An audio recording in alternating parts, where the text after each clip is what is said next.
जय हिंद दोस्तों, शिक्षा पारकम में आपका बहुत बहुत स्वागत है। आइए आज हम लोग संविधान के एक ही महत्वपूर्ण टॉपिक संविधान संशोधन की प्रक्रिया के विषय में मिलकर के चर्चा करते हैं। तो आज का बहुत परीक्षा की दृष्टि से बहुत ही महत्वपूर्ण टॉपिक है। आज हम लोग संविधान संशोधन की प्रक्रिया को समझेंगे और इससे आने वाले परीक्षा में जो भी सवाल बनते हैं उन प्रश्नों को भी हम लोग देखेंगे। तो आइए आज का टॉपिक है संविधान संशोधन की प्रक्रिया, procedure for amendment of the constitution. Okay, तो संविधान संशोधन की जो प्रक्रिया है ये संविधान के किस भाग में है? तो संविधान के भाग 20 में है। किस भाग में है? संविधान के भाग 20 में है। ओके, अब किस अनुच्छेद में है? तो अनुच्छेद 368 में है। तीसरा सवाल, यह कहाँ से लिया गया, किस देश के संविधान से लिया गया है? तो यह दक्षिण अफ्रीका के संविधान से लिया गया है। तीन बातें दोस्तों याद करिए। संविधान संशोधन की प्रक्रिया संविधान के भाग 20 में है, अनुच्छेद 368 में है और किस देश के संविधान से लिया गया है? तो दक्षिण अफ्रीका के संविधान से यह संविधान संशोधन की प्रक्रिया ली गई है। ओके, ये तीन बातें याद हो गई आपको। अब आते हैं हमारे संविधान में संशोधन क्यों रखा गया, संशोधन की प्रक्रिया को क्यों रखा गया। सवाल ये उठता है कि हमारे संविधान, जब संविधान इतना अच्छे से मिलके बना है तो फिर संशोधन करने की क्या जरूरत थी? तो दोस्तों, संविधान संशोधन की प्रक्रिया को संविधान बनाने वाले जो महान आत्माएं थी, जो विशेषज्ञ थे, उन्होंने संविधान संशोधन की प्रक्रिया को संविधान में इसलिए शामिल किया कि आने वाले समय में, भविष्य में जब परिस्थितियां बदलेंगी, नए नए विषय उत्पन्न होंगे, नए नए विषयों से जनता का सामना होगा, नई नई समस्याओं से जनता का सामना होगा, तो क्या उस समय बना संविधान उस बदलते समय के परिप्रेक्ष्य में खरा उतरेगा? और इसी समस्या को ध्यान में रखते हुए हमारे महान आत्माएं, जो संविधान विशेषज्ञ लोग थे, जो संविधान सभा के सदस्य थे, उन सभी ने मिल करके बाबा साहब भीमराव अंबेडकर ने यह संविधान में प्रावधान किया, संविधान संशोधन का एक प्रावधान किया कि आने वाले समयों के हिसाब से हमारा संविधान उस परिस्थिति के हिसाब से थोड़ा बहुत बदलता रहे और उस परिस्थिति को टैकल करे। ओके, तो संविधान संशोधन की प्रक्रिया संविधान में क्यों की गई कि आने वाले जो बदलते समय, जो भविष्य में समय बदले, उसके हिसाब से भी हमारा संविधान उस देश काल परिस्थिति के हिसाब से भी सही तरीके से लागू हो। ओके, तो संविधान संशोधन का प्रावधान संविधान में क्यों किया गया, हम लोग ये बात भी समझ गए। ओके, अब संविधान संशोधन जो है हमारे संविधान में, इसे कहा जाता है नम्यता और अनम्यता का मिश्रण। अब इसका तात्पर्य समझिए दोस्तों कि नम्यता और अनम्यता का मिश्रण का तात्पर्य क्या है। तो हमारे संविधान जो संशोधन की प्रक्रिया है, इसमें कुछ बहुत ही साधारण तरीके से किया जाता है और कुछ विशेष बहुमत से किया जाता है। यानी संशोधन कुछ मामलों में आसान है और कुछ मामलों में कठिन है। हमारे यहाँ जो संशोधन, संविधान में संशोधन की प्रक्रिया है, वो ब्रिटेन की तरह पूरी तरह लचीली नहीं है, या अमेरिका, कनाडा या ऑस्ट्रेलिया की तरह बहुत कठोर नहीं है। कुछ संविधान संशोधन लचीले हैं जो आसानी से हो सकते हैं, और कुछ संविधान संशोधन के लिए विशेष बहुमत की जरूरत होती है। तो इसीलिए कहा जाता है कि संविधान संशोधन की जो प्रक्रिया है ये नम्यता और अनम्यता का मिश्रण है। ओके, तो ये बात भी दोस्तों आपको समझ में आ गई होगी। तो हम लोग क्या क्या समझे? संविधान संशोधन भाग 20 में अनुच्छेद 368 कहाँ से? दक्षिण अफ्रीका से। क्यों संविधान संशोधन का प्रावधान किया गया इसको समझे, और नम्यता और अनम्यता का मिश्रण संविधान संशोधन को क्यों कहा जाता है ये भी हम लोग समझ गए। अब संविधान संशोधन की जो प्रक्रिया है यह कितने प्रकार की है, तो संविधान संशोधन की प्रक्रिया 3 प्रकार की है। कितने प्रकार की है, तो 3 प्रकार की है दोस्तों। ओके, संविधान संशोधन की प्रक्रिया 3 प्रकार की है, और अब हम लोग इस तीनों प्रक्रिया के विषय में समझेंगे। तो पहला है साधारण बहुमत से संविधान संशोधन, दूसरा है विशेष बहुमत से संशोधन, और तीसरा है विशेष बहुमत के साथ साथ आधे राज्यों की विधानसभा के द्वारा समर्थन होना चाहिए। तो पहला तो साधारण बहुमत से है, बहुत आसान है, दूसरा का थोड़ा उससे कठिन है, और तीसरा संविधान संशोधन की जो प्रक्रिया है वो मतलब विशेष बहुमत के साथ साथ आधे राज्यों का समर्थन यानी आधे राज्यों की विधानसभाओं द्वारा भी समर्थन होना चाहिए। तो ये 3 प्रक्रिया है। अब हम लोग दोस्तों एक एक प्रक्रिया के पर विचार करेंगे। तो पहला साधारण बहुमत से संशोधन, संविधान में जो पहली प्रक्रिया है वो साधारण बहुमत से संशोधन। तो इसमें हम ये देखें साधारण बहुमत का क्या तात्पर्य होता है, तो साधारण बहुमत का तात्पर्य है कि आधे से एक ज़्यादा, यानी संसद में जितनी सीट है यानी लोकसभा और राज्यसभा, तो जितनी सीट है उससे एक ज़्यादा हो। जैसे अगर मान लीजिए सदन में 100 सीट है तो उससे एक ज़्यादा, क्लियर, मतलब एक ज़्यादा का मतलब 51।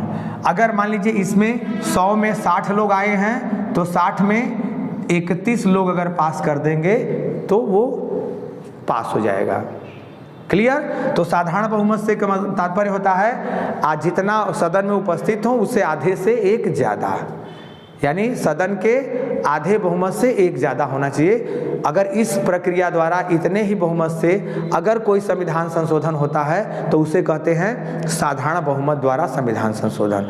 अब साधारण बहुमत द्वारा संविधान संशोधन के द्वारा हम किन किन संविधान के विषयों का संशोधन कर सकते हैं इसको हम लोग देखते हैं। तो अनुच्छेद 3, अनुच्छेद पहले 2 देख लेते हैं। अनुच्छेद 2 में संघ के अंतर्गत नए राज्यों का प्रवेश, संघ के में अगर किसी नए राज्य का प्रवेश दिया जा रहा है तो उसको शामिल करने की प्रक्रिया बहुत आसान है, वो संसद के साधारण बहुमत द्वारा शामिल हो जाएगा।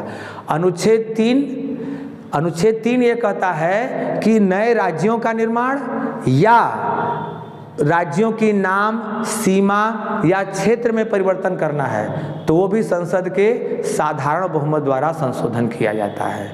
तो अनुच्छेद 2, अनुच्छेद 3 में अगर किसी प्रकार का संशोधन करना है तो वो किस विधि द्वारा, संविधान संशोधन के साधारण बहुमत द्वारा। ओके, आगे हम लोग देखते हैं नागरिकता, अनुच्छेद 11। अगर नागरिकता संबंधी किसी प्रकार का संशोधन करना है तो वो साधारण बहुमत के द्वारा संशोधन किया जाता है। और अगर किसी अनुच्छेद 169 के अनुसार अगर किसी राज्य में विधान परिषद का गठन करना है तो वो भी साधारण बहुमत के द्वारा संशोधन किया जाता है। साथ ही अनुच्छेद 339 को अगर यूनियन टेरिटरी, संघ शासित क्षेत्रों में विधानमंडल का गठन करना है तो वो भी साधारण बहुमत द्वारा। ओके, और साथ ही अनुसूची 1, अनुसूची 2 में वेतन है, 1 में संघ राज्य है, और 5 और 6 और अनुसूची 8 इसमें किसी प्रकार का संशोधन करना है तो वो किसके द्वारा, साधारण बहुमत के द्वारा होता है। किस विधि द्वारा, साधारण बहुमत के द्वारा इसका संशोधन होता है। अब अनुसूची 1 में संघ राज्य, अनुसूची 2 में राष्ट्रपति, उपराष्ट्रपति इन सबके वेतन है, अनुसूची 5 और अनुसूची 6, अनुसूची 5 में अनुसूचित क्षेत्रों के प्रशासन है, और अनुसूची 6 में असम, मेघालय, त्रिपुरा, मिजोरम राज्यों के विषय में विशेष प्रावधान है, और अनुसूची 8 क्या है, भाषा। तो इन सभी में अगर किसी प्रकार का कोई संशोधन करना है तो वह संसद के साधारण बहुमत द्वारा संशोधन किया जा सकता है। तो हम लोग एक बार दोस्तों फिर से रिवीजन कर लें इसका।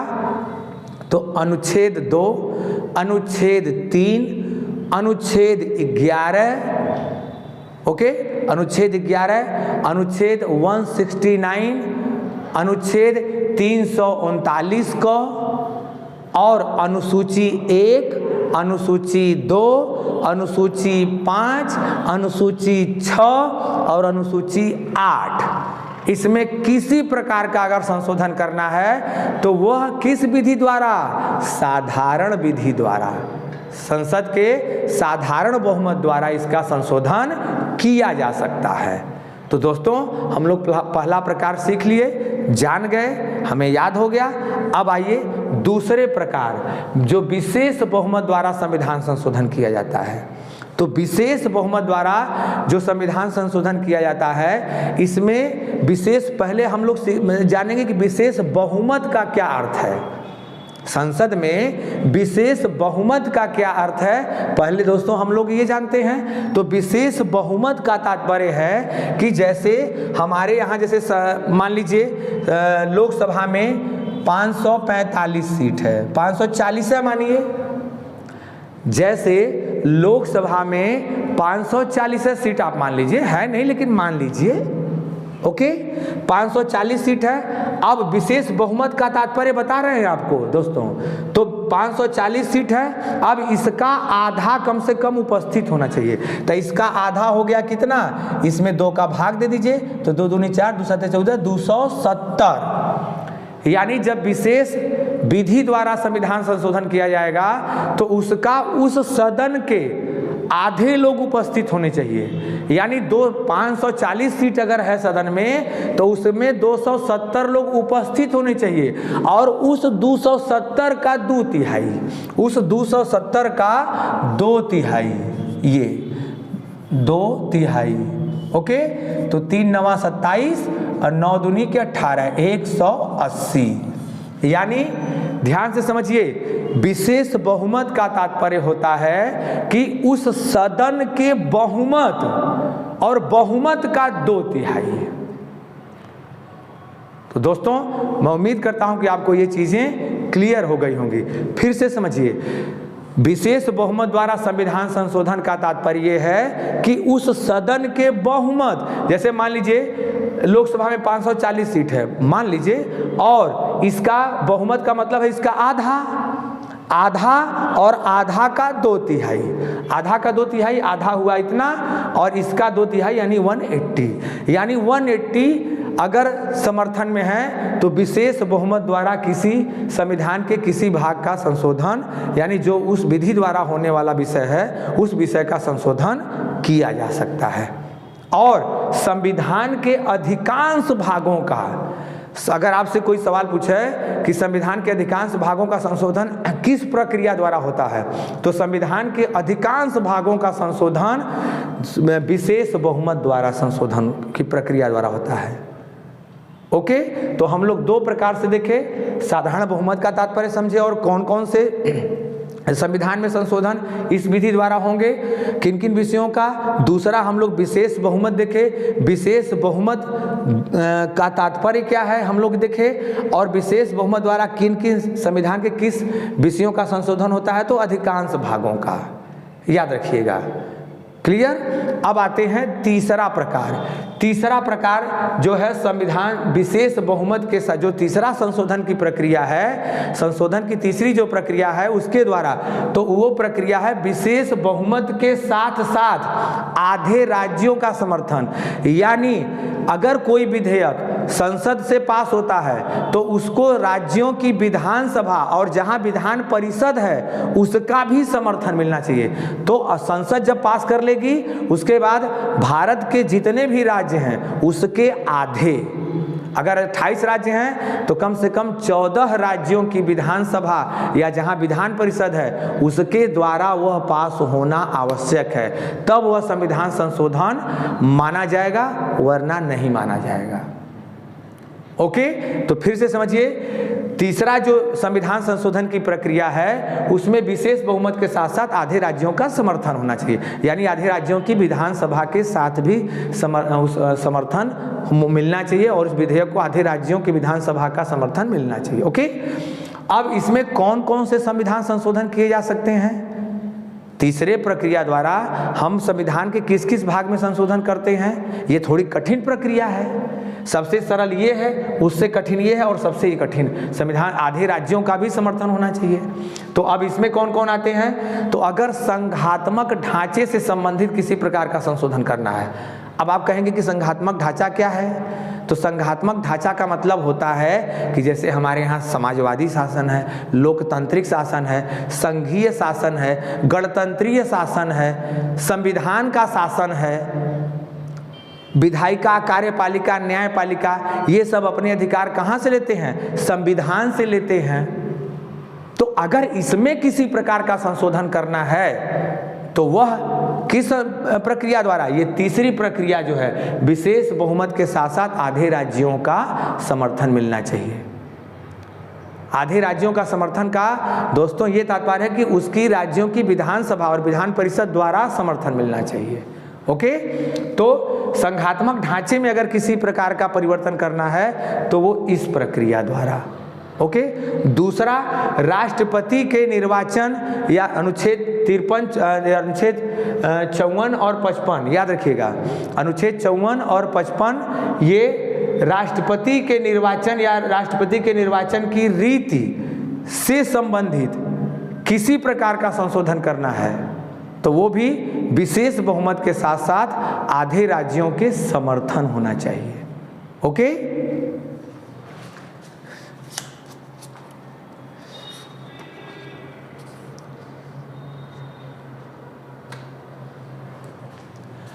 ओके दोस्तों, तो हम लोग देखें अनुच्छेद 54 और अनुच्छेद 55। अनुच्छेद 54 यानी राष्ट्रपति के निर्वाचन और 55 है निर्वाचन की रीति। अगर इसमें भी किसी प्रकार का संशोधन करना है तो तीसरी प्रक्रिया संविधान आधे विशेष बहुमत और आधे राज्यों के समर्थन द्वारा।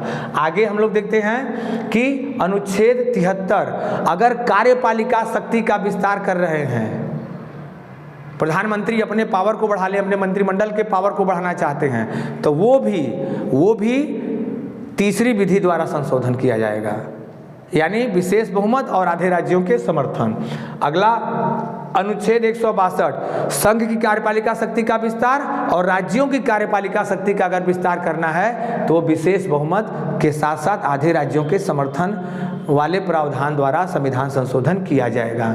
अगला अनुच्छेद 241 यानी यूनियन टेरिटरी यानी केंद्र शासित प्रदेशों में अगर हाई कोर्ट का गठन करना है और साथ साथ न्यायपालिका यानी सुप्रीम कोर्ट, हाई कोर्ट में किसी प्रकार का संशोधन करना है, सातवीं अनुसूची यानी जो उसमें 3 सूचियां हैं, संघ, राज्य और समवर्ती, इसमें किसी प्रकार का परिवर्तन करना है तो विशेष बहुमत के साथ साथ आधे राज्यों का समर्थन होना चाहिए। ओके, और स्वयं अनुच्छेद 368 में भी किसी प्रकार का अगर संशोधन करना है तो वो भी विशेष बहुमत के साथ साथ आधे राज्यों का समर्थन मिलना चाहिए। तो हम लोग दोस्तों एक बार फिर से रिवीजन कर लेते हैं इसका कि विशेष बहुमत के साथ साथ आधे राज्यों के समर्थन वाली विधि द्वारा संविधान के किन किन भागों का संशोधन किया जाता है।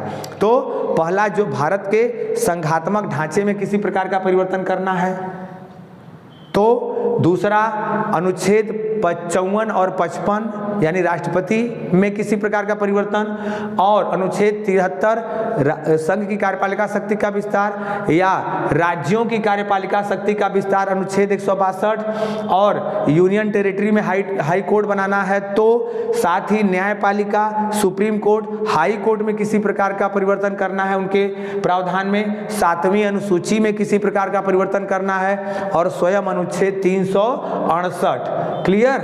और साथ ही संसद में राज्यों का प्रतिनिधि यानी संसद में किस राज्य से कितने एमपी चुने जाते हैं, इसमें भी किसी प्रकार का अगर परिवर्तन करना है तो यह परिवर्तन 2/3 बहुमत के साथ विशेष बहुमत के साथ साथ आधे राज्यों कि विधानसभाओं द्वारा समर्थन होना चाहिए, विधानसभाओं द्वारा पास होना चाहिए। क्लियर दोस्तों? तो हम लोग तीनों प्रक्रिया देखे, साधारण बहुमत द्वारा, विशेष बहुमत द्वारा और विशेष बहुमत के साथ साथ आधे राज्यों के समर्थन द्वारा भी कौन कौन से संविधान संशोधन किए जाएंगे इसको हमने देखा। साथ ही अब हम आगे आते हैं, संविधान संशोधन की प्रक्रिया कहाँ शुरू होती है? तो संविधान में संशोधन करने का पावर किसे है? संसद को है। किसे है? संसद को है। और यह संसद के किसी सदन में शुरू हो सकता है, चाहे लोकसभा से शुरुआत हो और चाहे राज्यसभा से। क्लियर? तो संविधान संशोधन की शुरुआत कहाँ से होगी, कहाँ वो प्रस्ताव लाया जाएगा? तो संसद में लाया जाएगा। संविधान संशोधन करने का अधिकार किसे है? तो संसद को है। क्लियर? और संविधान संशोधन की जो प्रस्ताव लाया जाएगा वो चाहे राज्यसभा से शुरुआत करिए चाहे लोकसभा से, लेकिन दोनों सदनों से पास होना अनिवार्य है, अलग अलग। ओके, तो प्रस्ताव कहाँ लाया जाएगा? संसद में। संशोधन कौन करने का अधिकार कौन है? तो संसद को है। ओके, अब उसके बाद ये जो संविधान संशोधन होता है, इस विधेयक को राष्ट्रपति पुनर्विचार के लिए नहीं लौटा सकता है और न उसे रोक भी सकता है। उसके पास जाएगा तो वह साइन करेगा। क्लियर? और तीसरा ये याद रखिए कि संविधान संशोधन पर संसद की संयुक्त बैठक नहीं होगी। अनुच्छेद 108 में संयुक्त बैठक का प्रावधान है, लेकिन अगर संविधान संशोधन संबंधी कोई विधेयक है, कोई प्रस्ताव है, तो उस पर संसद का संयुक्त बैठक नहीं हो सकता। तो ये तीनों बात याद रखिए। संविधान संशोधन की जो प्रक्रिया है वो कहाँ से शुरू होगी? तो संसद के किसी भी सदन से, यानी शुरुआत संसद से होगी। और संविधान संशोधन करने का अधिकार किसके पास है? तो संसद को है। ओके, और दूसरी चीज है, राष्ट्रपति इसे पुनर्विचार के लिए भी नहीं लौटा सकता, और साथ ही ये याद रखना है कि वो उसे रोक कर भी नहीं रख सकता है। ओके, तीसरी चीज याद रखना है कि संविधान संशोधन से संबंधित जो विधेयक होगा या प्रस्ताव होगा, उस पर संयुक्त अधिवेशन नहीं बुलाया जा सकता। क्लियर? तो ये तीनों बात याद रखना है आपको। अब आते हैं हम लोग कि संविधान संशोधन जो प्रक्रिया है, मूल अधिकारों से इसका क्या नाता है? मूल अधिकारों का संशोधन किया जा सकता है या नहीं किया जा सकता? ये बहुत ही एक सेंसिटिव मामला रहा है, संवेदनशील मामला रहा है कि क्या मूल अधिकारों का संशोधन संविधान संशोधन प्रक्रिया द्वारा किया जा सकता है या नहीं किया जा सकता है। तो हम लोग इसके विषय में देखेंगे। तो संविधान का अनुच्छेद 13 है। हम जानते हैं कि मूल अधिकार 12 से 35 तक है। अनुच्छेद 12 से भाग 3 में अनुच्छेद 12 से 35 तक है। तो अनुच्छेद 13 यह कहता है कि मूल अधिकारों को कम करने वाली कोई भी विधि उस सीमा तक शून्य रहेगी जहां तक वह मूल अधिकारों का हनन करती है, कम करती है। फिर से समझिए, कोई भी विधि, जो अनुच्छेद 13 कहता है कि कोई भी विधि जो मूल अधिकारों को कम करती है, मूल अधिकारों का हनन करती है, वह उस सीमा तक शून्य हो जाएगी जहां तक वह मूल अधिकारों को कम करती है या उसका हनन करती है। अब इस अनुच्छेद के कारण मूल अधिकारों संबंधी संविधान संशोधन नहीं किया जा सकता। संशोधन विधि अगर कहा है तो विधि को संविधान संशोधन मान लिया गया। क्लियर? तो इस पर सुप्रीम कोर्ट में कुछ वाद गए और उस पर सुप्रीम कोर्ट ने कुछ निर्णय दिए, हम उसको देख लेते हैं। ओके, तो पहला था शंकरी प्रसाद बनाम भारत संघ, ये 1951 में आया था और इसमें सुप्रीम कोर्ट ने निर्णय दिया कि मूल अधिकारों का संशोधन हो सकता है, संसद को यह अधिकार है। क्लियर? सज्जन सिंह बनाम राजस्थान राज्य कब आया था? 1965। इसमें भी सुप्रीम कोर्ट ने निर्णय दिया कि मूल अधिकारों से संबंधी संशोधन करने का अधिकार संसद को है। क्लियर? अब आते हैं तीसरा, गोलकनाथ बनाम पंजाब राज्य, जो आया था 1967 में। इसमें 11 जजों की पीठ थी और इसने निर्णय दिया अनुच्छेद 13 को आधार मान करके कि मूल अधिकारों से संबंधित किसी प्रकार का संशोधन का अधिकार संसद को नहीं है। गोलकनाथ बनाम पंजाब राज्य के मामले में सुप्रीम कोर्ट ने यह निर्णय दिया कि संसद को मूल अधिकारों में संशोधन करने का अधिकार बिल्कुल नहीं है। क्लियर? अब समस्या खड़ी हो गई, सरकार मूल अधिकारों में संशोधन नहीं कर सकती, कुछ भी नहीं कर सकती। तो फिर आगे मामला बढ़ा, तो फिर सुप्रीम कोर्ट में ये बात गई, तो सुप्रीम कोर्ट ने आगे फिर केशवानंद भारती बनाम केरल राज्य, इसमें 13 जजों की पीठ थी और उस समय चीफ जस्टिस थे सीकरी। 13 जजों की पीठ अभी तक भारत में सबसे बड़ी संविधान पीठ है ये। ओके, तो केशवानंद भारती बनाम केरल राज्य 1973 में इसने निर्णय दिया कि संसद को संविधान के किसी भी भाग में संशोधन करने का अधिकार है। संसद को संविधान के किसी भी भाग में संशोधन करने का अधिकार है, लेकिन वह संविधान के आधारभूत ढांचे को परिवर्तित नहीं कर सकता। और आधारभूत ढांचा क्या है ये सुप्रीम कोर्ट बताएगा। फिर से समझिए दोस्तों, केशवानंद भारती मामला 1973 में सुप्रीम कोर्ट ने निर्णय दिया कि संसद, गोलकनाथ ने तो मना कर दिया था कि आप भैया मूल अधिकारों का संशोधन नहीं कर सकते। तो केशवानंद भारती के निर्णय में सुप्रीम कोर्ट ने कहा कि संसद को संविधान के किसी भी भाग में संशोधन करने का अधिकार है, लेकिन संविधान का जो आधारभूत ढांचा है उसमें परिवर्तन करने का अधिकार संसद को नहीं है। और आधारभूत ढांचा क्या है ये समय समय पर हम बताएंगे। हम का मतलब है सुप्रीम कोर्ट, क्योंकि संविधान के निर्वचन का अधिकार किसे है? सुप्रीम कोर्ट को है। संविधान की व्याख्या कौन करता है? सुप्रीम कोर्ट करता है।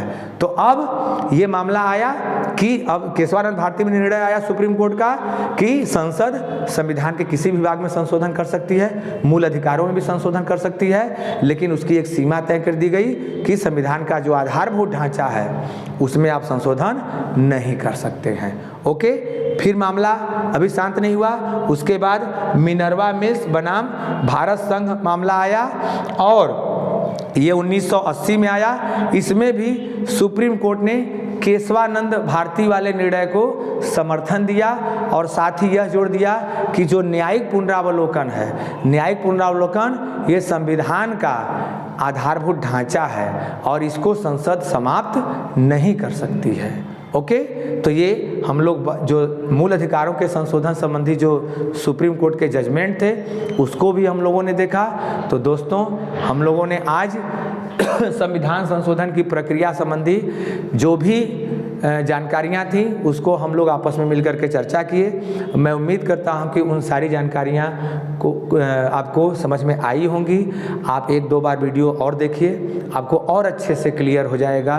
और इसका स्क्रीनशॉट ले लीजिए। दोस्तों, इस वीडियो को अधिक से अधिक शेयर करिए, इस चैनल को से जुड़िए, इस चैनल को सब्सक्राइब करिए। क्लियर दोस्तों? वीडियो देखने के लिए आपका बहुत बहुत धन्यवाद।